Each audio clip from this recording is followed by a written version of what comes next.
خاتون کا شوہر بے وفا ہو گیا تھا۔ افواہ تھی کہ وہ شاید کسی دوسری سے خفیہ شادی کر چکا ہے۔ ایسے میں پھر پیر فقیر یاد آتے ہیں۔ اسے پتہ چلا آبادی سے دور فلاں پہاڑی پر ایک پہنچے ہوئے بزرگ کی خانقاہ ہے۔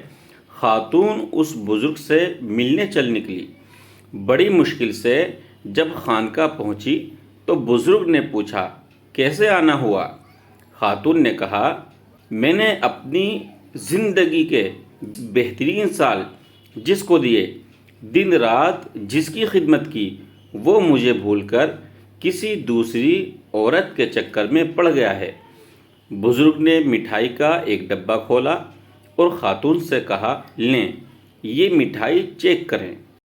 خاتون نے ایک مٹھائی اٹھا کر کھائی، اسے اچھی لگی، دوسری اٹھائی اور مٹھائی کھاتے کھاتے ساری سنی افواہیں دہرا دیں۔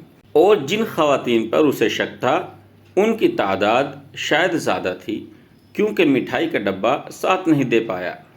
بزرگ نے اس خاتون سے کہا، میں نے آپ کو ایک مٹھائی کھانے کو کہا تھا، آپ سارا ڈبہ کھا گئیں، اس سے آپ کو کیا سمجھ آئی؟